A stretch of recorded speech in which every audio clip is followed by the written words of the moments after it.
Welcome to another episode of Sports and Discourse with your host, Derek Stevenson. And on today's episode, I got a special guest, one of my good friends and a super Kentucky fan. And today we just want to check the temperature. I want to give everybody a chance to say what they feel.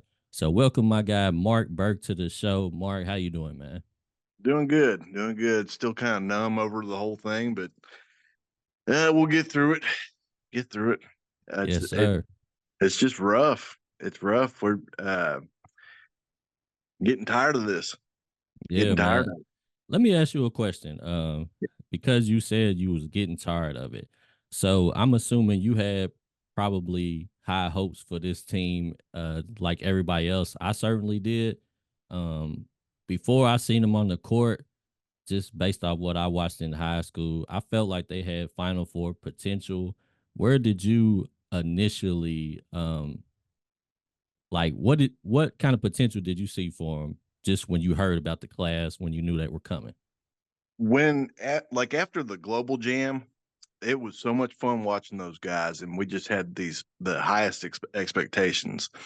And then didn't know if Big Z was going to join. Then he ends up joining, and then he comes in and balls out. I mean, it was just so exciting. And at the beginning of the year, when after the global jam and what's been happening in the last 4 years, I I personally was thinking Final Four or bust. And I had a doctor's appointment the day of the game, and I looked at my doctor. I was like, man, if we don't win today, he's out of here, isn't he? And he said, I think so.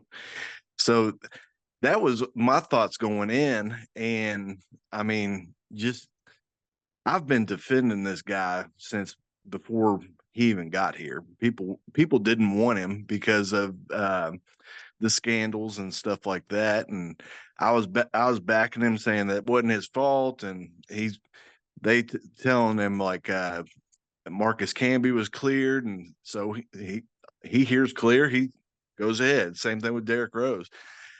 I've been backing him forever. I can't do it anymore. Um, there's so many things. I mean, look at not this year, but last year, the basketball Benny lineup is what Cal called it. Because all the fans were telling him you need to start Case and Wallace over Severe Wheeler. And everybody in the country knows that was a better lineup. Well, he did it again this year with Reed Shepherd and Rob Dillingham. They were obviously the best players on that team with Reeves, and he wouldn't play them. And granted, he did play Shepherd. Shepherd was second minutes. Reeves had the most, and as he should, and he was fantastic. But Reed coming off the bench, a lot of people didn't think that made a difference one way or the other. I do, because we always had to climb out of these holes. They would always, the other team would always start with a 10-point lead. And then Rob and Reed would come in, and we'd have to fight to get that back. Just come out and hit them right square in the mouth, and then go on from there. And I feel like if you get that quick jump, you don't have to worry about coming back, and then you can create some separation and then worry about it later. And see, I was defending him even with that. And I'm gonna tell you why I gave him a little bit of a pass even with that. But you may actually be right with them having to fight out of the deficits. But I was looking at it like this. I said they are getting to play a lot of minutes. He was a little funny with Rob Dillingham sometimes, depending on if Rob would go into his and one bag or whatever. I think he kind of was trying to make sure he was getting away from a little bit of that. But I was always saying maybe his hands could be tied because you got guys like DJ with these NIL deals. I mean, like Nike made him the face of a brand. So I wonder if the pressure was like, on Cal to make sure that he got to display DJ as much as he could. And then at the end of the season, Edwards had a couple of games where he was starting to look like he was getting it together. So I was Right. thinking maybe it paid off that he just just hung in there with him. But ultimately, the way the season ended, it does kind of look like you was right on that. Um, why do you think it is though? Do you kind of like see it a little bit the way that I did? Why do you think he does I'm that? with you. I'm with you, man. I mean, I and go back to Edwards real quick. I'm so proud of that kid. I really am. Because I was hating on him. I was like, man, he needs to fucking jerk him out of the starting lineup and let somebody else come in, let it be Thiero or whoever. I didn't care who it was, but you got to play your best players. But he stuck with Edwards, and it actually worked out. Now there was a couple games after his big 30. I can't remember how many I think it points was he like scored, but 20, 25. He's like 10 for 10 or something like that. yeah, I mean he went off, and it was great for him. But there was a couple games after that he didn't play so well. But I mean that's going to happen, and I get that, and I don't expect them to be perfect. And like Cal says, they're not robots, and we get so tired of hearing all the same Cal-isms. It's awful. But going back to what you were saying about DJ, I'm scared that's what it is. I'm scared that he was playing him because of NIL stuff. I'm scared that he was making sure he had minutes because he promised his father that he was going to do something because he looked out for his father. And I get the loyalty thing, but you got to play the best player. Period. Doesn't matter who you are, doesn't matter what you look like, doesn't matter whose dad you are or anything. And he, I mean, he had to play Shepard. So I think that's what it took for Shepard. Shepard just came out and just balled. Mm.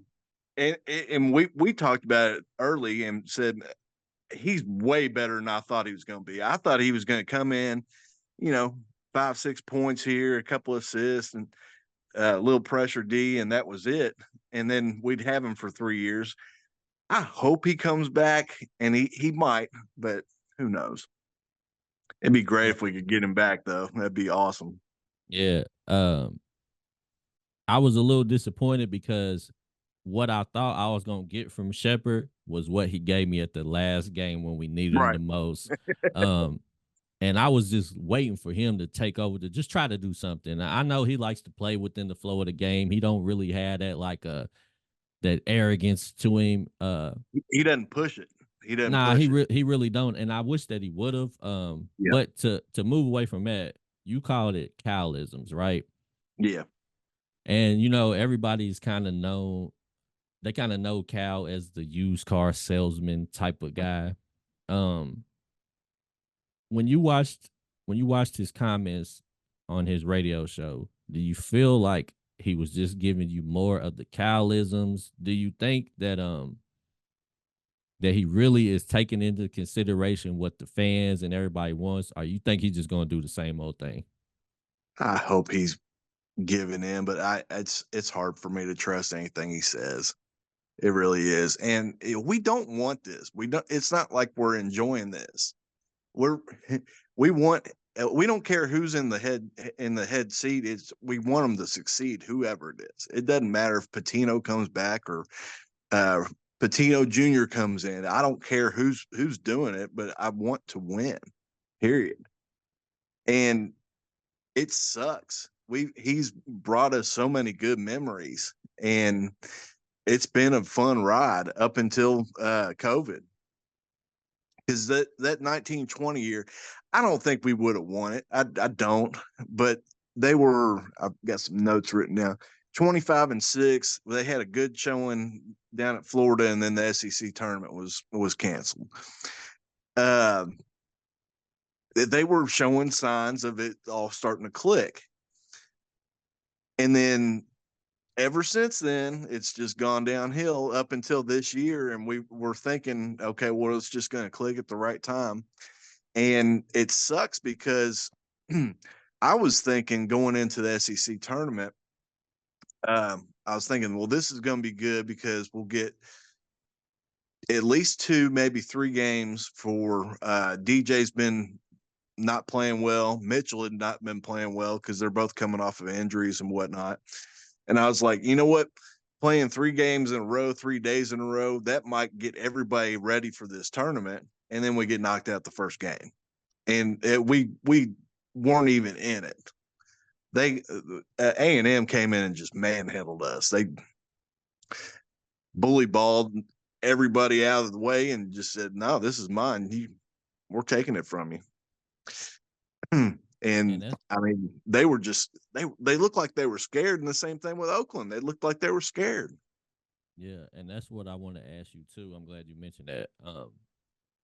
Do you think that he needs to change his recruiting in the sense of, and I know next year's class, there's some guys that look more physically developed, but do you think he might need to sacrifice the rankings or going after just the guys that's ranked high and go actually get players that he thinks can help him win? Like you might have a 5-star, but he might be skinny like Bradshaw. Then you might have a 4-star that's built like Oscar Sheway. Do you think he should like go away from the rankings and just go look at the players and see what he likes and what he thinks will fit and just go after that? That's probably the best way to do it. I mean, I would be terrible at at evaluating high school players. Basketball, it's when you see a player in high school that's got it, they just dominate the entire court. And I'm not the right person to say, well, this guy's a D1 player, he's a D2 player. I can't do that. So I'll trust in him as far as that goes. But why can't he do the same thing with the transfer portal? Because I think that's what everything is going toward, and it paid off paid off with Oscar as far as Player of the Year. Um, Paid off with Antonio Reeves. He should have been All American and got snubbed, but I mean that it is what it is. That's nothing we can do about that. But he just, I think Reeves got snubbed because of he was averaging 20 a game, but it was a quiet 20. Yeah. He'd get his like 17, 18 in the first quarter, and then only get 5 or 10 in the second, and it just kind of people forget about him. And then, not to mention, Reed and Dillingham would come in, and they would steal the show from him. Yeah. It's a good problem to have, but yeah, I mean, uh, as far as the toughness, shit, if I knew that, I'd be jacked myself. Not going to the blood doctor for blood pressure medicine, and Man, and you know what's crazy? Since you mentioned the transfer portal, I think I had seen something where out of all the top 25 teams, Kentucky's average age was like 19. And like the number one oldest team, I forgot. I think they might have been like 22 and a half years old. So I want to ask you, do you think can a young team win it anymore? Like is that day, because I know Jay Wright kind of mentioned that. Is it over or can it still be done?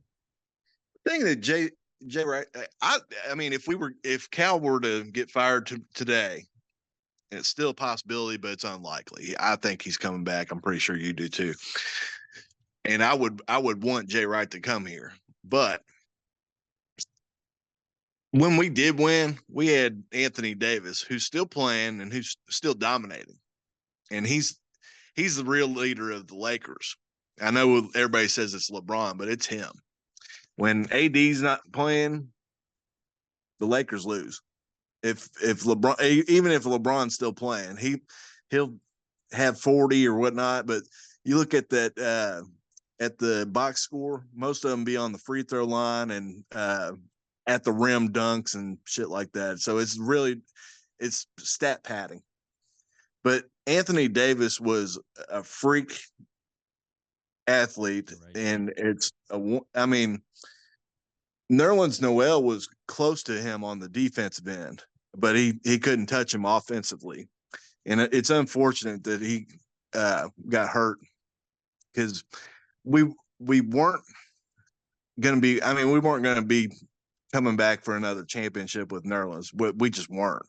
But we would have made the tournament. We wouldn't have gone to the NIT. And Right. uh, I mean, my God, he set the UK block record. I think he got 12 in one game, and he was just nuts. And he would have broken AD's block record. AD finished with 186, I think it was, and I mean, in one season as a freshman. That's Yeah, that's insane. insane. But yeah, if we can find another Anthony Davis, it can happen again. Yeah, there. It's just it's one of those things where it's like, can we can we bet on finding one though, or do like No, no, yeah. So you can't bet on that. You're not going to have. I mean, the we thought Zion was going to be another one of those guys, and then he did fine, but Duke got bounced. What was 32 that year? Or mhm. I don't think they made it 16. No, I think it was second round. Yeah. So I mean, you just never know. You never know. You got to, and that's why you got to play. You can look at the matchups all day long on paper. It should be this way, should be that way, but you got to go out there and play it. Yeah, and I know that having older guys doesn't necessarily guarantee you anything as well.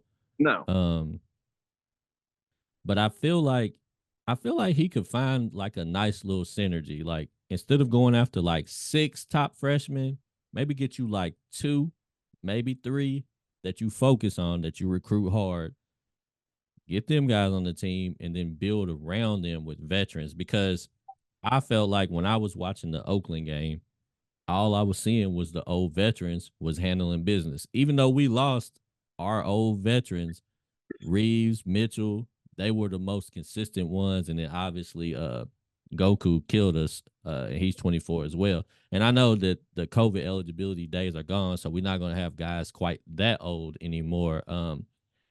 But I feel like he needs to find a nice balance where he can basically, not have to completely count on and trust young players in those type of big games, and they can be led by older players and find their way and contribute and help, and still he can realize his dream of getting guys to the NBA. Because I feel like I don't I don't knock Calipari for his mission statement, sure. but I do feel like he he has to rededicate himself to winning in college as well too.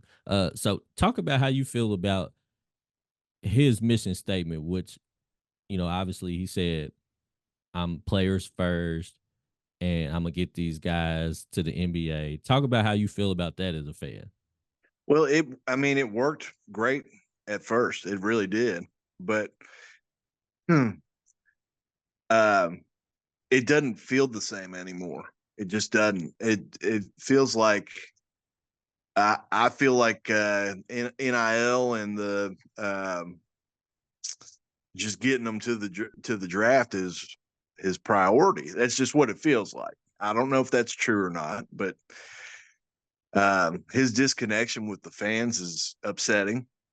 He's calling us names and stuff like that, and uh, I've met him before, and he is a genuinely good guy, but he's he's got that Yankee in him, and it comes off the wrong way.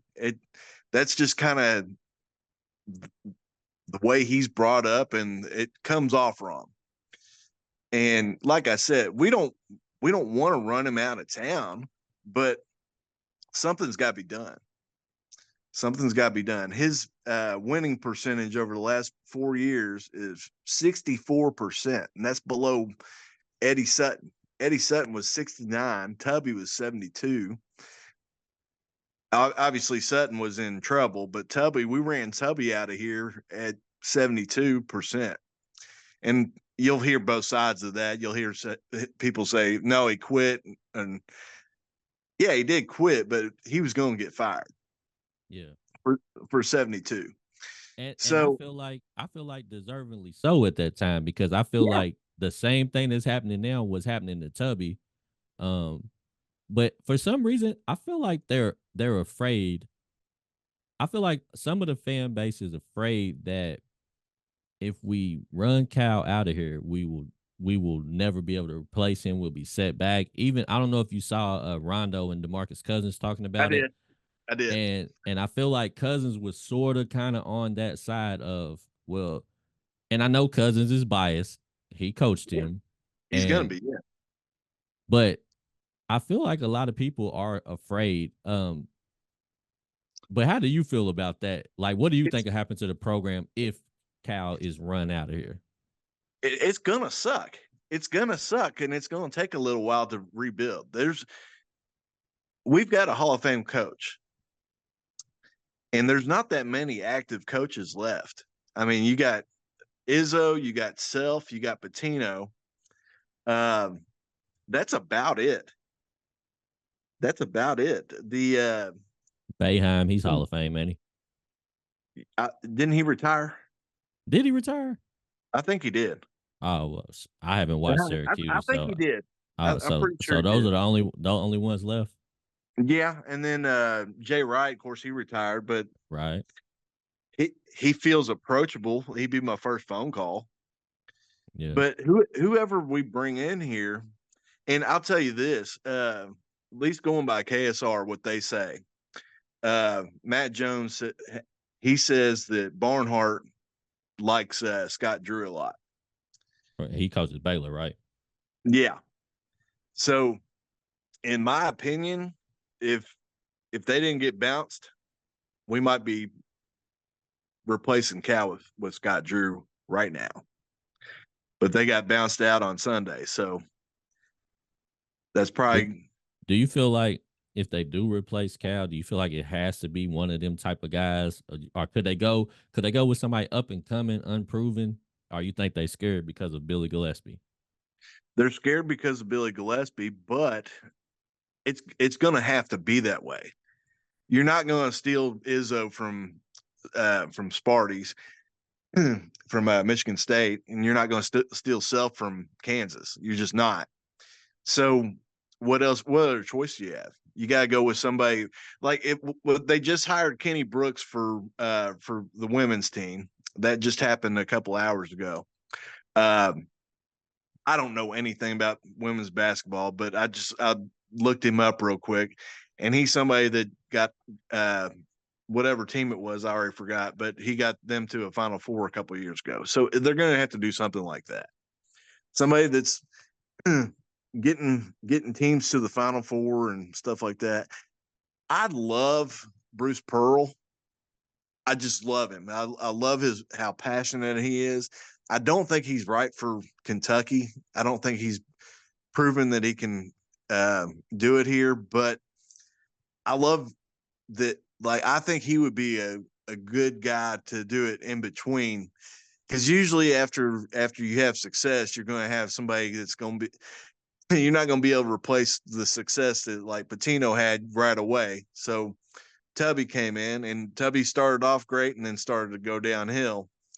Um, well, then we replaced Tubby with Gillespie. And we know how that went, and then we get Cal. So two best ones in the that we've had in our lifetime are Cal and Patino. I mean, that's easy.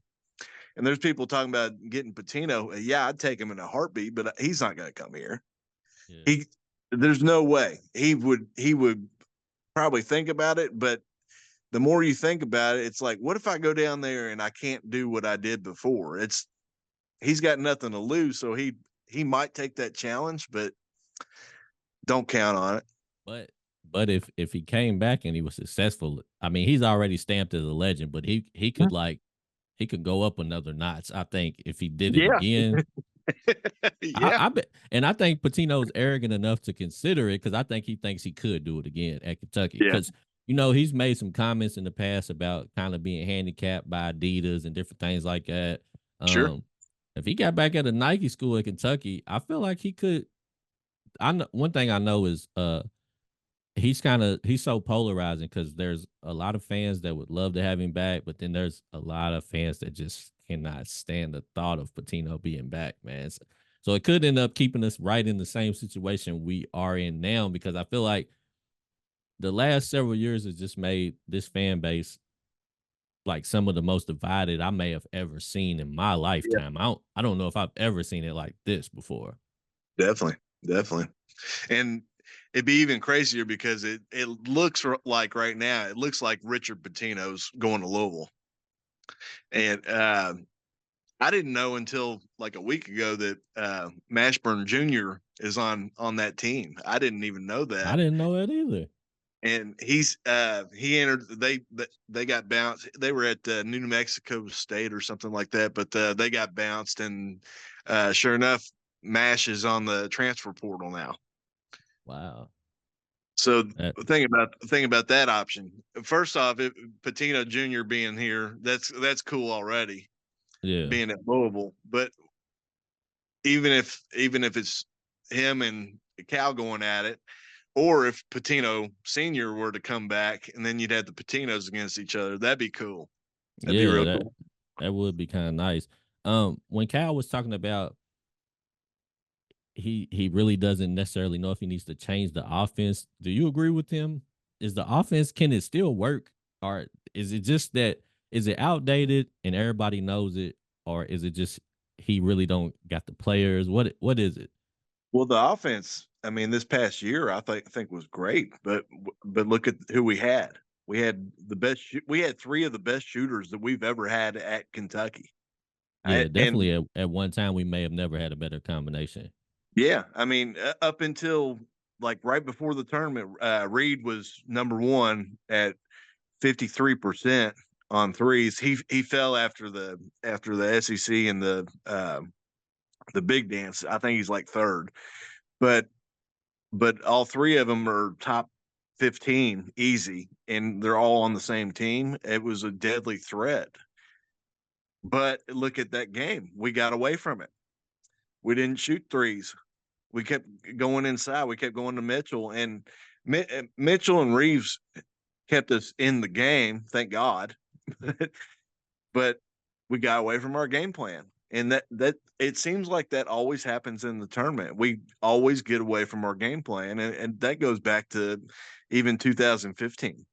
Yeah. He got away from platoon, and he played the Twins because he was being loyal to him, and didn't play Ulis and Booker when they were the better players.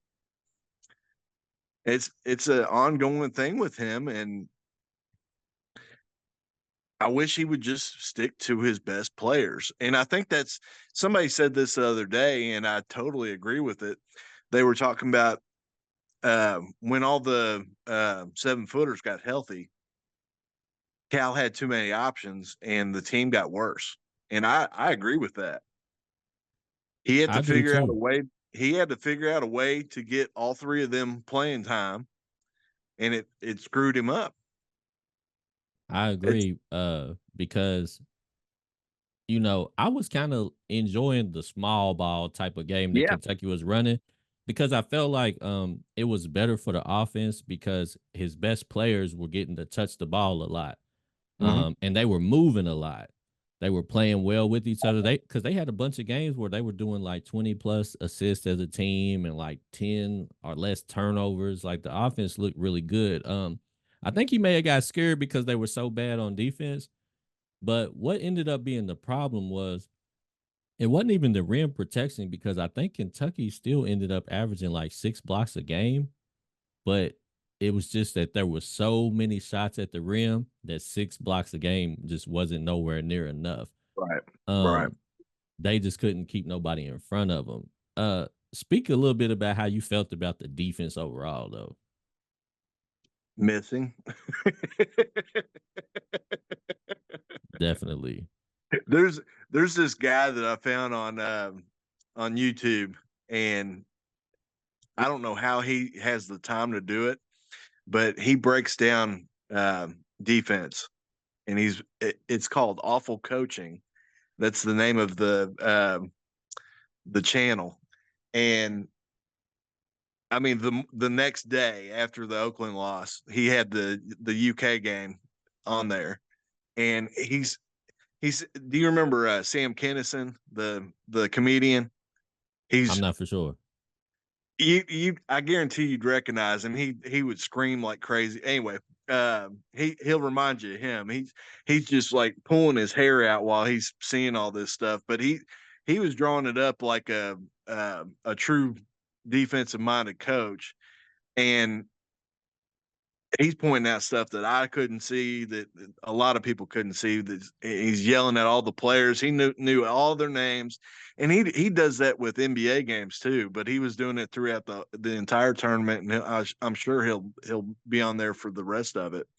But it's insane, like how much how little they know about defense. I don't get it. I don't. I mean, when the little bit of organized basketball that I played, I just tried to stay in front of you and wouldn't let you by, and uh, yell out pick and stuff like that. There's no communication between them. They just I think that's one of the most underrated aspects of defense. And for some reason, it's just hard to really get young people to buy into that part. But when you get a group of guys that are communicative and they're calling stuff out, they're letting people know where guys are on the court. Do you think that maybe that's because the older guys give the freshmen too much credit for being talented? They know they're going to the NBA draft. Are they too friendly with those guys? Like, should Reeves and Mitchell had taken more of a like, this my team and you guys gonna do what I say and direct them? Like, how do you think that dynamic worked, or do you think it even had anything to do with it? well, I think there's some to do with the veteran players, but same time you're looking at transfers. So Reeves hadn't been at UK for 4 years. Now he's been here for a year already, so he could step up. But maybe that's not his character. And same thing with Mitchell. Mitchell first year here, so he might as well be a freshman in some cases. So maybe he's not that kind of person, so he doesn't want to step on anybody's toes when he comes in here. So you have to have somebody step up. I mean, when it's all said and done, it's going to fall on Cal. It's it's his responsibility to make sure that they know what to do, and you would like to have a veteran leader to come in there and be able to yell at them and pick them up, and because you see that all the time in football Yeah. and in football and baseball. I don't know much about baseball, but I do know that they're the way that they handle the Major League Baseball draft. I wish that basketball would go with that. So that And basically, what if they go out of high school, or if they have to play 3 years, right? right. I think that's great. And it would improve every aspect of the game. It really would. If the NBA team wants to take a chance on a high school kid, let them. And then with the the kids that go to college, you get 3 years of them to build them up. Then when you draft somebody out of college, you've got 3 years worth of work, and you can watch how they progressed all 3 years. You got more to evaluate. It's going to make the NBA better if you do it that way. It makes everything better. It's less Well, guesswork. brother, we probably gonna have to wrap this up, but before we do, I would like for you to get a chance to give a closing statement, if you will. Just just pour it out, man. Tell me how you feel about the state of Kentucky basketball and what you expect to see moving forward. Just give me the fans' perspective. Well, I think right now, the fans, we were expecting greatness this year. So we're still pretty upset. At least I am. I'm starting to calm down a little bit, and after hearing Cal speak, he does have that salesman voice, so he can talk you into giving him another chance. And I do get a little bit of that, but it's like it's once again, it's what have you done for me lately? Um, they need to figure this out. They do. I do not think I'm on Rondo's side on that part. Um, One way or another, Cal's not going to be here forever. And whenever that happens, there's a lot of people that are scared that we're going to lose his recruits and everything. Okay, so if that happens, it's going to happen whenever he retires. It's it's unavoidable. It's going to happen one day or another. I would go ahead and do it now, um, but I'm not in charge. Uh, I think the best way to get somebody out of here would be do not go to Rupp Arena to watch the games. That's not going to happen. Do not buy Nike gear that's certified by UK. That's not going to happen. But look at, I mean, that's what it took with Joker Phillips. Yeah. When as soon as Commonwealth Stadium was empty, he was out of here. If they were still selling out crowds, he'd still be here.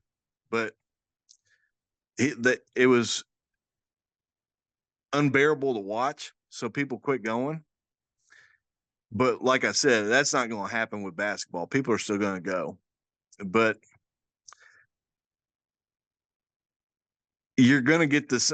I'm just worried about, like, all right, so what happens this time next year if Cal's still here and the same thing happens again? Nobody wants that. Nobody wants that. Yeah, man, it would be a dark, disappointing time, man. I already feel like right now Kentucky's the laughing stock of college basketball. It breaks my heart to even say that. It's true though. It is true, man. It is true. It's almost like we like a running joke. Uh, and I had that moment when I was watching the game. I felt it in my heart. I said they about to get bounced again, man. Um, and sure enough, it happened. But anyways, brother, I appreciate you coming on the show. I know it's been a long time coming. I want to try to get more of my audience on the show with me. My schedule was a little crazy this year, man. So I'm gonna try to You're work things fine, out man. to do what I You're gotta fine. do. But I really appreciate you coming on, brother. I'm sure I'll have you back sooner than later. But yeah, man, nice talking to you, and we'll do it again another time on Sports and Discourse with Derek Stevenson. Ladies, bro.